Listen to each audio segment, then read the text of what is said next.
Good morning. How are you children? Shubhoday. मैं इशरतुन्निसा, little flower, Nalgonda. मैं हिंदी अध्यापिका हूँ।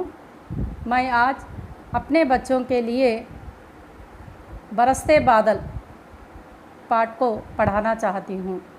क्या बच्चों तैयार हैं? आज पढ़ेंगे बरसते बादल। बादल, बादल का अर्थ क्या है? मेघ।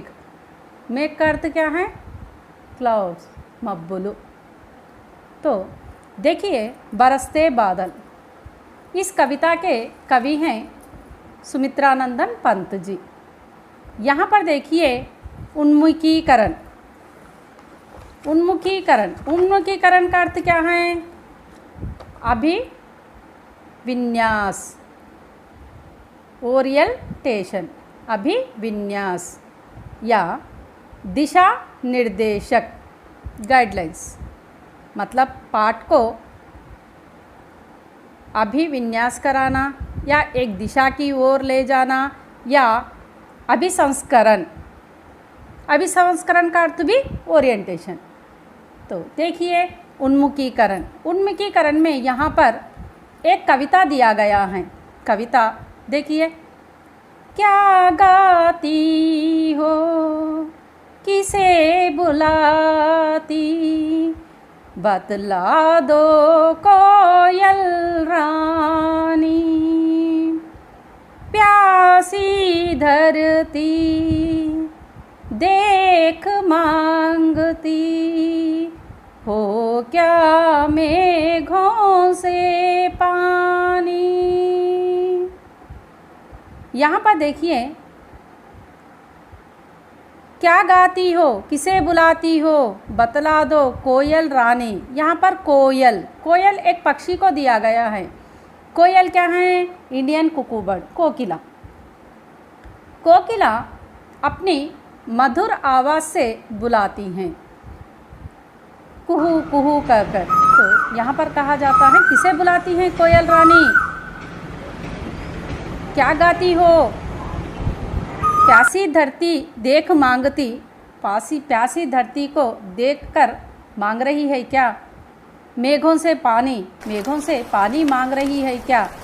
यहाँ पर देखिए कुछ प्रश्न दिए गए हैं। मीठे गीत कौन गाती हैं?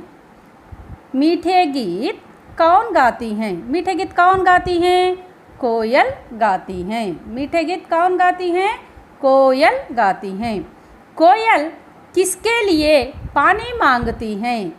कोयल किसके लिए पानी मांगती हैं? कोयल प्यासी धरती के लिए पानी मांगती हैं। बादल प्रकृति की शोभा कैसे बढ़ाते हैं? बादल प्रकृति की शोभा कैसे बढ़ाते हैं? बादल प्रकृति की शोभा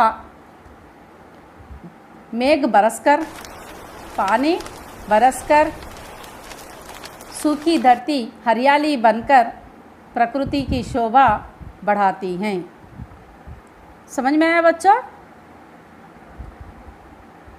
देखिए यहाँ पर उद्देश्य, उद्देश्य, उद्देश्य क्या अर्थ है?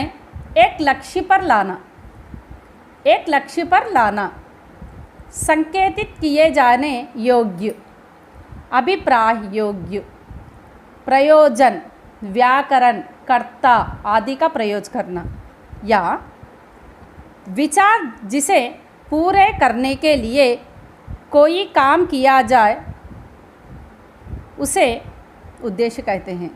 या व्याकरण में वह जिसके संबंध में कुछ कहा जाए उसे भी उद्देश्य कहते हैं। मानसिक तत्व या भाव विचार, छात्र अपने अपने भावों को, विचारों को पर ध्यान देते हुए प्रेरित करना। किसी काम में प्रवृत्ति करने वाले मनोभावों को प्रेरित करना, इन सबको उद्देश्य कहते हैं। यहाँ पर उद्देश्य मनोभाव दिया गया है। मनोभाव यहाँ पर क्या दिया गया है? प्रकृति। प्रकृति के प्रति काव्य रचनाओं के प्रोत्साहन के साथ साथ सौंदर्य बोध कर पाना और मनोरंजन करना। जैसे कि हम प्रकृति को देखकर मन को मोहता है, मन मोह लेता है, अपना मन मोह लेता है। मन मोह लेना क्यों? उस सौंदर्य को देखकर, प्रकृति की सौंदर्य को देखकर। इसलिए यहाँ पर उद्देश्य में यह दिया गया है कि प्रकृति के प्रति काव्य रचनाओं के प्रोत्साहन के साथ साथ सौंदर्य बोध पाना और मनोरंजन कराना।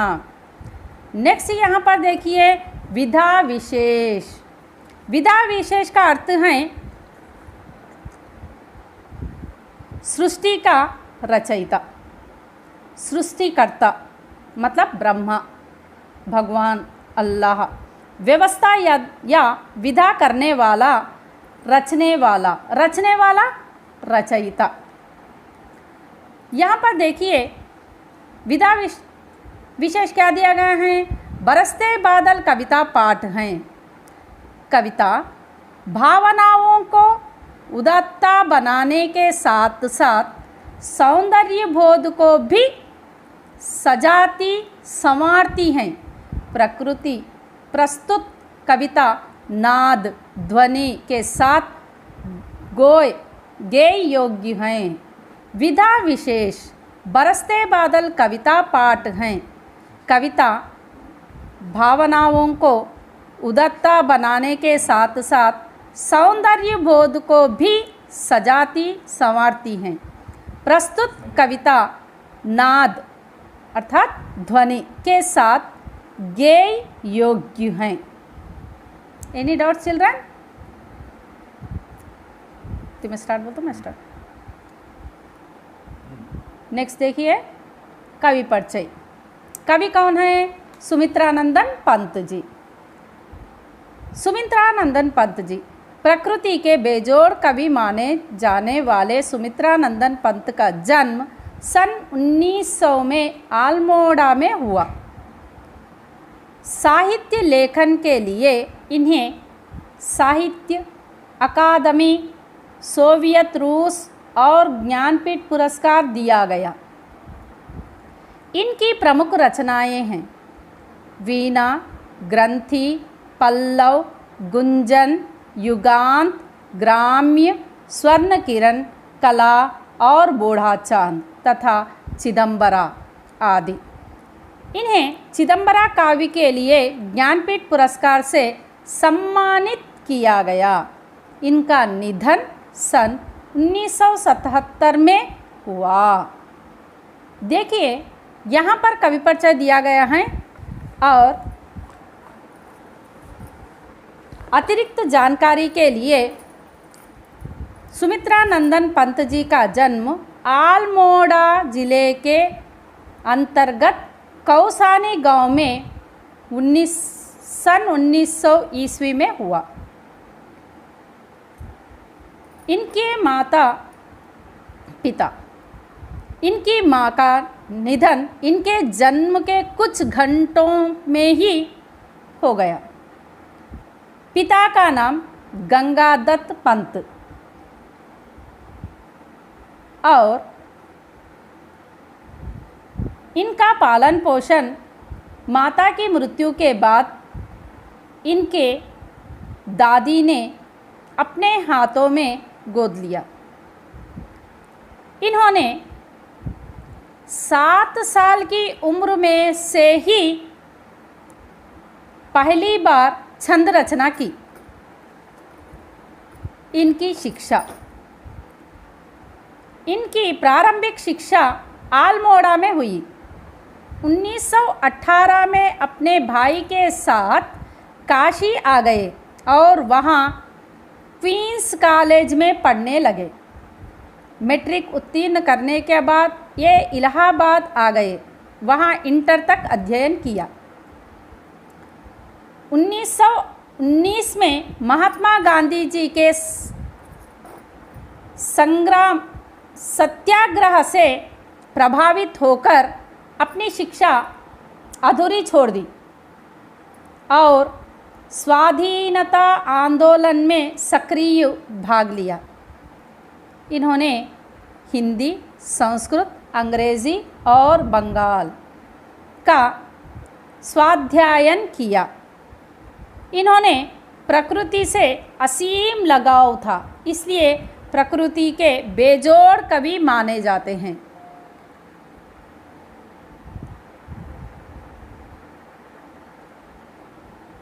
सुमित्रा नंदन जी ने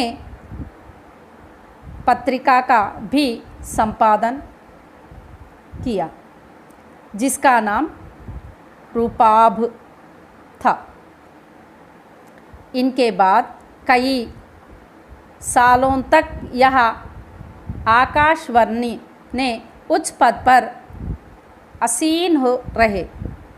पंत जी अपना पूरा जीवन अविवाहित ही बिताकर माँ भारती के चरणों में समर्पित हो गया।